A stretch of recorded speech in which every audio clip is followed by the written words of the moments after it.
Hello అండి, అందరికీ నమస్కారం. నేను మీ డాక్టర్ జుండు శిరీష గారు, BAMS and MS Ayurveda, anorectal surgeon, proctologist and panchakarma consultant.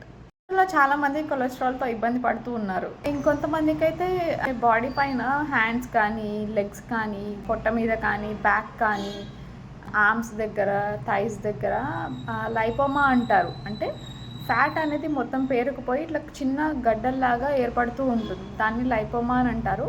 అది మెయిన్గా ఫ్యాట్ ఇంక్రీజ్ అవ్వడం వల్లనే వస్తూ ఉంటుంది. అండ్ బెల్లీ ఫ్యాట్ ఎక్కువగా పెరిగిన వాళ్ళకి అండ్ బటక్స్ దగ్గర కూడా ఫ్యాట్ పెరిగిన వాళ్ళ కోసమని ఈ వీడియో నేను చేస్తున్నాను.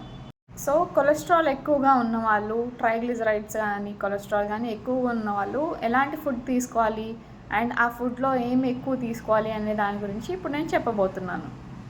ఫ్రూట్స్లో వచ్చేసరికి అవకాడో తీసుకోవడం వల్ల ఏమవుతుంది అంటే అన్హెల్తీ ఫ్యాట్ అనేది రిమూవ్ చేస్తుంది న్యాచురల్గా.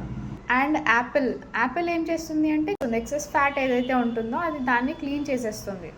అండ్ వెజిటబుల్స్లో వచ్చేసరికి బ్రోకలీ ఉంటుంది కదా, అది తీసుకోవడం వల్ల ఏమవుతుంది అంటే ఫ్యాట్ బర్నింగ్ పవర్ని అనేది యాక్టివేట్ చేస్తుంది. అండ్ ఓక్రా అంటే తెలుసా మీకు అందరికీ తెలిసిందే. అది బెండకాయని ఓక్రా అని పిలుస్తారు.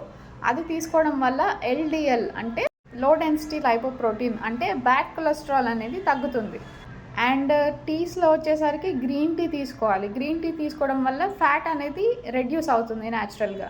అండ్ గ్రెయిన్స్లో వచ్చేసరికి ఓట్స్ తీసుకోవాలి. ఓట్స్ తీసుకోవడం వల్ల ఎక్సెస్ ఫ్యాట్ ఏదైతే ఉంటుందో అది పెరగకుండా చూసుకుంటుంది.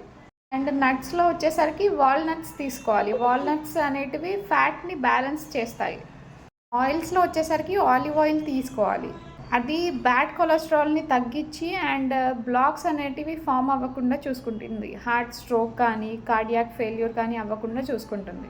సీడ్స్లో వచ్చేసరికి ఫ్లాక్ సీడ్స్ తీసుకోవాలి. ఫ్లాక్ సీడ్స్లో omega-3 ఫ్యాటీ యాసిడ్స్ ఉండడం వల్ల ట్రైగ్లిజరైడ్స్ అనేటివి తగ్గుతాయి. అండ్ చియా సీడ్స్ కూడా తీసుకోవాలి. చియా సీడ్స్ తీసుకోవడం వల్ల ఏమవుతుంది అంటే ఎక్కువ ఫైబర్ ఉండడం వల్ల ఫ్యాట్ అబ్జార్ప్షన్ అనేది తగ్గిస్తుంది. సో తొందరగా ఆకలి అవ్వకుండా ఉంటుంది. ఎక్కువగా తినకుండా ఉంటారు కాబట్టి కొలెస్ట్రాల్ అనేది బ్యాలెన్స్ అవుతూ ఉంటుంది. అండ్ గార్లిక్ తీసుకోవాలి. గార్లిక్ అంటే ఎల్లిపాయలు. అది పచ్చివైనా తీసుకోవచ్చు, లేదంటే లైట్గా రోస్ట్ చేసైనా తీసుకోవచ్చు. అది తీసుకోవడం వల్ల బ్యాడ్ కొలెస్ట్రాల్ అనేది తగ్గుతుంది. అండ్ అల్లం తీసుకోవడం వల్ల ఫ్యాట్ మెటబాలిజం అనేది ఇంక్రీజ్ అవుతుంది. చూసారు కదా ఏమేం ఫుడ్స్ తీసుకుంటే కొలెస్ట్రాల్ అనేది బ్యాలెన్స్ చేయొచ్చు అండ్ బ్యాడ్ కొలెస్ట్రాల్ని తగ్గించుకోవచ్చు. సో మీ ఫ్రెండ్స్, ఫ్యామిలీ, రిలేటివ్స్లో ఎవరైనా కొలెస్ట్రాల్తో ఇబ్బంది పడుతున్నట్టయితే వాళ్ళకి షేర్ చేయండి. Thank you.